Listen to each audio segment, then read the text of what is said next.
Folks, I've begun to divide and propagate these Laniais, and they've begun to take the place of the Black Dragon Coleus in the peninsula here.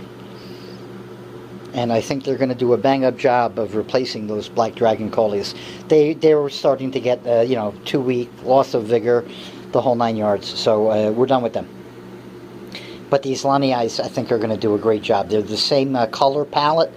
They've got the darker purpley color, so they're going to be a great contrast for everything here. And I have 5 at the moment. I also have, that includes a corm that just sprouted, and I'll soon have 6 because I have this pot left to divide.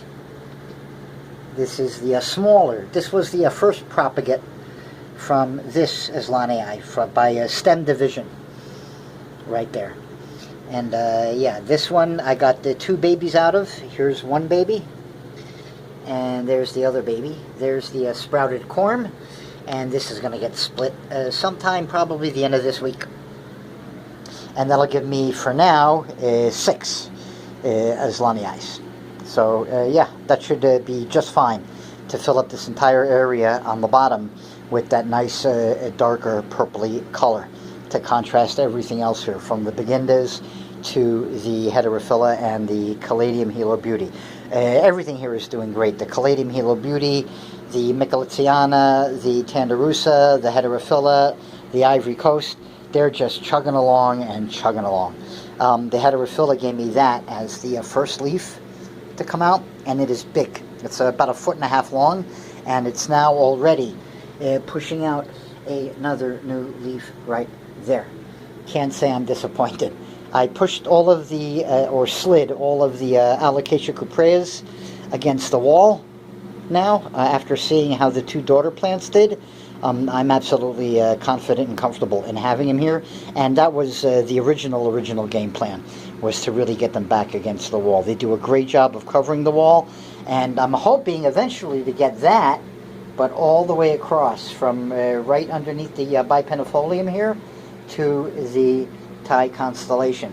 And that bipenifolium is probably going to get removed and replaced with that neon pothos, or just removed, and then I'm going to drop down the neon pothos to where the bipenifolium is, or right next to it. I'm not sure. The bipenifolium is eventually going to be coming out, and it's going to be moved over to here along with this bipenifolium. Well, this is actually 2. There's a 3-foot pole that I took from here, and there's a shorter pole that I took from there, and they are now joined up together, and the shorter one is going to move up and grow into the larger one from the bottom, I'm hoping. And then I can get rid of that shorter one and compost salad. Okay, moving along, the epipremnum is, another leaf coming out. And this leaf is 5 inches. And it'll still be 5 inches when it finishes unrolling. And then once it's flat, it'll expand to 10 inches. It blows me away every time that happens. I see a leaf that looks like that, flat, right? And then in 4 or 5 days, it looks like that. It never ceases to amaze me. The verrucosum is working on its next node, right there. Can't say I am displeased at all with how it's coming along. It seems to be doing just fine here at between 50 and 55% humidity. Boom. It's relatively cool today, by the way. It only cracked 80 outside, so yeah, 88 degrees inside. There's the Soderoy. There's the Melanochrysum. This leaf got stuck a little bit, and it got damaged a little bit, but no big deal. We'll keep an eye out for the next one and make sure that doesn't happen. I was spraying this, and then I had stopped, and it had gotten stuck, and then when I sprayed it again, I used just a little bit too much force on the sprayer, and between the jet that came out accidentally and the sudden release of tension as the leaf sprang from its spot, it got ripped. That's probably the area where it was actually stuck. So yeah, this time I'm just going to keep it wet every day. I'm just going to put a drop or 2 of water, and I'm not going to forcefully spray it. I just want to get a couple of micro drops of water. I have some small syringes that I can use for the purpose. and we'll see if that helps things out. There's the Thai constellation with its new leaf right there. I'm very happy with that. Marble pothos is chugging along. The majestic gave me that as a second leaf, and you can see the first leaf right below it and the upsizing. There's the pictus. It's now rooted. Ring of Fire. I'm not sure why it gave me that much smaller leaf, but we'll keep an eye on things and see what happens. The Pink Princess there is doing great. The Pink Princess baby here is doing great. I still am holding on to this Gigas, and look at this. Look at what it's doing. I don't know why. I really don't know why.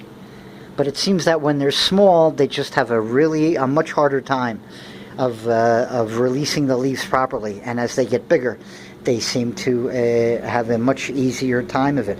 And I'm beginning to wonder if the Gigases would not do that if they were allowed maybe to crawl first and then let them find their pole and let them climb up naturally. I wonder if that would.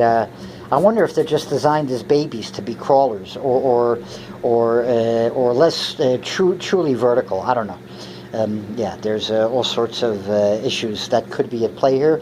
I have another theory, and that's that an overabundance of water might cause the plant to push too much water into the newly developing leaf, causing it to swell up too much inside that petiole sheath, and then it gets stuck by friction. So this time I'm going to try holding back on a little bit of the watering and just keep it barely damp the entire time and see if that doesn't help the plant out. We'll see. And it's really just a matter of not giving it water 2 days out of the week. That should even out the moisture content inside the tube. And we'll see how it works. In the meantime, the Black Velvet has a new leaf. Is pushing out a new leaf after that one. It's got another one that it's working on right now. Boom. The Polly gave me a second leaf, and the Bambino is currently opening up its latest offering, making for a total of 8 leaves on the plant at the same time.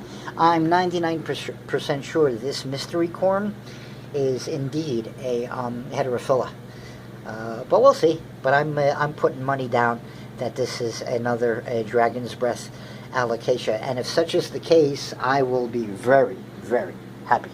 The Pictus is doing great, starting to bolt throughout the avocados planter, and I'm hoping in a week or two I'll be able to snip this and let it root naturally on its own into the planter. It'll be rooted, I'm hoping, in a week or two. We'll see.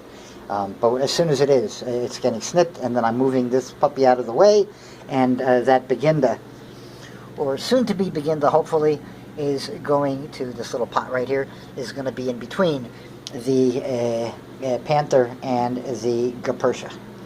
Because, I want the Pictus to come cascading out from the avocado planter, and that's why I'm trying to get a few vines rooted in there, and then I'll let them just play around inside the planter, but eventually they're going to drape over right there the way you see it now, but they're not going to stick out as far forward because they're draping right at the lip of the planter of the avocado, and then in front of the Pictus that's hanging down, I want to have the Beginda on the floor. So you'll have the silvery gray of the Beginda with the green and gray of the Pictus. I think it'll look really, really nice. Okay, I think that's about it, folks. We've got the Islanii propagated by division and taking the place of the Black Dragon Coleus. We have the Alocasias moved back and the Gloriosums out of here. They may come back. I'm not sure yet. I'm going to be playing around here a little bit over the course of the week with rearranging some of the other plants, and if I really like the way they come out, then yeah, the Gloriosums won't be coming back. Okay, I think that's about it, and I'm going to tell you all to have fun.